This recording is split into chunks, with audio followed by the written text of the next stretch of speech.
आज मी तुमच्यासाठी मस्त झणझणीत एकदम चमचमीत चण्याची रसाभाजी कशी बनवायची त्याची रेसिपी घेऊन आलेली आहे। ही चण्याची भाजी आज आपण अजिबात कोणत्याही प्रकारचं वाटण न वापरता तयार केलेलं आहे। म्हणजे एखाद्या दिवशी स्वयंपाकाचा कंटाळा आला, वाटण बनवण्याचा कंटाळा आला की अशी ही चमचमीत रसाभाजी तुम्ही तयार करू शकता।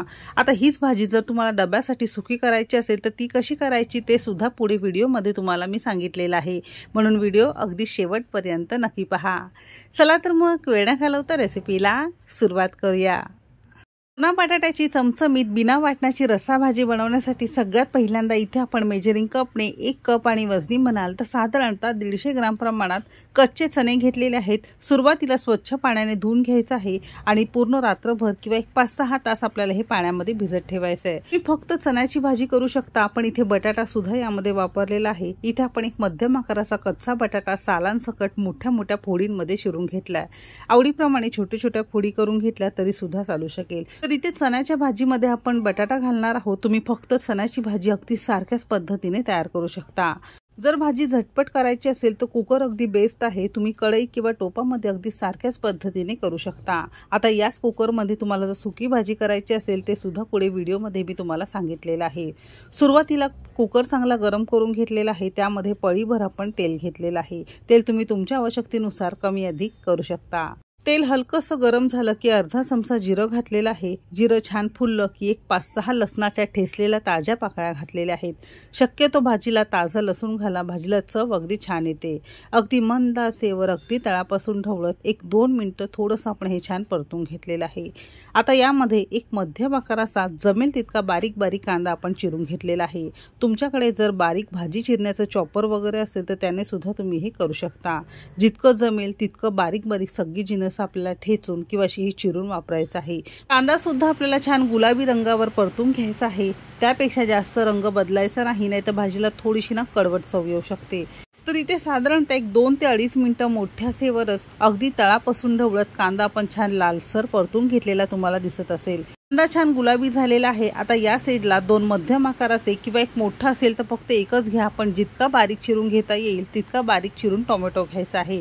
टोमॅटो सुद्धा हलकासा नरम होईपर्यंत आपल्याला मस्त परतून घेणं गरजेचं आहे। टोमॅटो लवकर परतावा म्हणून चिमूटभर मीठ जरी घातलं तरी सुद्धा चालू शकेल, म्हणजे मिनिटभरात छान तुमचा टोमॅटो मस्त नरम होऊ शकतो। तर साधारणतः 2 ते 2.5 मिनिटं झालेली आहेत। टोमॅटो असा हा छान नरम झालेला आहे।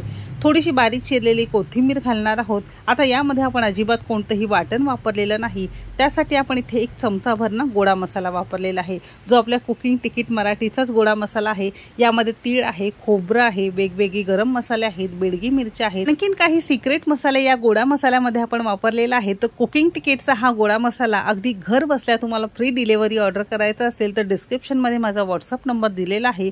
अगदी घर बसल्या ह्या कडधान्याच्या रस्सा भाज्या असतील किंवा फोडणीचा भात असेल, मसाले भात असेल, खिचडी भात असेल, अगदी कशालाही तुम्ही हा गोडा मसाला वापरू शकता। कडधान्यांच्या भाज्यासाठी जर वाटण वापरायचं नसेल तर हा गोडा मसाला या पद्धतीने तुम्हाला वापरता येईल। अजिबात वेगळं वाटण वगैरे तुम्हाला यामध्ये घालावं लागत नाही। जर तुम्ही कमी तिखट खात असाल तर फक्त गोडा मसाला घाला। थोडंसं तिखट खायला आवडत असेल तर अर्धा चमचा तुम्ही इथे मालवणी मसाला किंवा कोणतेही साठवणीचं तिखट घालू शकता। कुकिंग तिकीट मराठीचा स्पेशल मालवणी मसाला आपण इथे वापरलेला आहे आणि हे सुद्धा आपण छान यामध्ये परतून घेणार आहोत।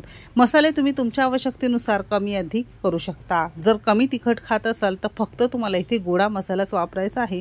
थोडंसं तिखट आवडत असेल तर तुम्हाला थोडंसं तिखट घालायचं आहे।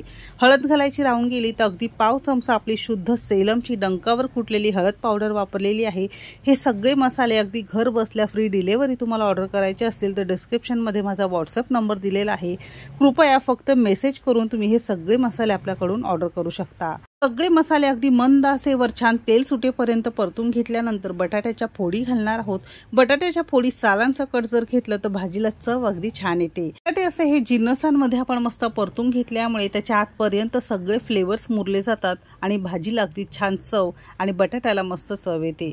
बटाटा 2 मिनिटं परतून घेतलं की सगळा भिजवलेला चणा आपण घालणार आहोत आणि चवीपुरतं मीठ सुद्धा घालणार आहोत।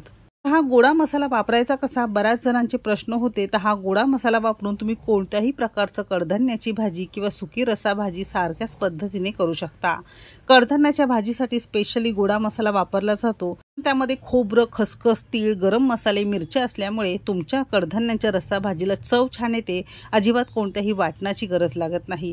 आता चणे घालून पुन्हा पण 2 ते 3 मिनिटं छान लालसर रंगावर परतून घेतलेला आहे। आता या स्टेजला इथे आपण रस्सा भाजी करणार आहोत, तर आवश्यकतेनुसार तुम्हाला यामध्ये पाणी घालायचं आहे। जर तुम्हाला डब्यासाठी सुकी भाजी करायची असेल तर साधारणतः अर्धा ग्लासच पाणी घाला। आपण इथे रस्सा भाजी करणार आहोत, त्यासाठी 2 ते 2.5 ग्लास आपण इथे पाणी वापरलेलं आहे। तुम्हाला भाजीला रस्सा जितका पातळ घट्ट लागतो त्यानुसार तुम्हाला यामध्ये पाणी घालायचं आहे। आणि मगाशी सांगितल्याप्रमाणे हीच भाजी जर तुम्हाला डब्यासाठी सुकी करायची असेल फक्त अर्धा ग्लास पाणी घालायचं आहे, म्हणजे भाजी शिजून त्यातलं सगळं पाणी आटून जातं। जर वेगळं वर लागत असेल तर मोठ्या आचेवर पाणी आटून तुम्ही ही भाजी सुकी म्हणून खाऊ शकता। आपण इथे रस्सा भाजी करणार आहोत, तर सुरुवातीला मोठ्या आचेवर मस्त याला खदखदून आपण एक उकळी आणलेली आहे। बाजूने मस्त याला छान तरी सुटलेली आहे आणि सगळ्या घरात भाजीचा मस्त सुगंध पसरलेला आहे। आता अशी छान उकळी आली की याला झाकण लावायचं आहे आणि साधारणतः 2 ते 3 शिट्या आपण काढून घेणार आहोत। आता तुमच्या कुकरला भाजी शिजायला जसा वेळ लागतो त्यानुसार तुम्हाला शिट्या काढायचं आहे। टोपामध्ये कढईमध्ये जर करत असाल तर मोठ्या आचेवर सेम पद्धतीने भाजीला उकळी आणायची आणि झाकण लावून एक 10 ते 12 मिनिटं तुम्हाला भाजी शिजत ठेवायची आहे। जशी तुम्हाला भाजी करता येईल त्या पद्धतीने तुम्हाला भाजी करायची आहे। 3 शिट्या झालेल्या आहेत। कुकर थोडासा कोमट झाल्यानंतर झाकण उघडून बघितलेलं आहे। बघू शकता भाजीला रंग किती सुंदर आलेला आहे आणि मस्त याला छान तरी सुद्धा आलेली आहे। भाजी संपूर्ण तयार झाल्यानंतर याच पळीने चणा थोडासा मॅश करून घ्यायचा आहे, म्हणजे थोडासा दाटसर किंवा घट्टसरपणा तुमच्या या भाजीला येतो। चणा असा थोडासा मॅश केला की भाजीला चव अगदी मस्त येते। तर या पद्धतीने आपण करून घेतले आणि मोठ्या आचेवर पुन्हा एक हलकीशी आपण याला उकळी आणलेली आहे। तर अशी ही तुमची भाजी खाण्यासाठी तयार झालेली आहे। थोडीशी कोमट झाली की मस्त याला छान रंग येतो आणि बाजूने मस्त याला छान तरी सुटते। बघू शकता आता ही भाजी बघून कोणी विश्वास सुद्धा ठेवणार नाही की ही तुम्ही बिना वाटणाची तयार केलेली आहे।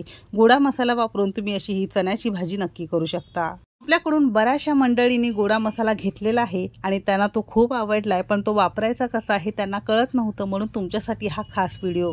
तर या पद्धतीने तुम्ही फक्त चण्याचीच भाजी नाही तर कोणतीही कडधान्याची रस्सा भाजी, सुकी भाजी, झटपट होणारा मसाले भात असेल, खिचडी भात असेल, रोजच्या कमी तिखटाच्या सुक्या भाज्या असेल, तर मुलांच्या डब्यासाठी तुम्हाला भाजी करायची असेल जी कमी तिखट आहे त्यामध्ये तुम्ही हा गोडा मसाला वापरू शकता। तर आजची ही रेसिपी तुम्हाला कशी वाटली कमेंट करायला अजिबात विसरू नका। रेसिपी कोणत्या शहरातून बघताय ते सुद्धा नक्की सांगा आणि आजची ही रेसिपी थोडी जरी आवडली असेल तर एक लाईक नक्की करा।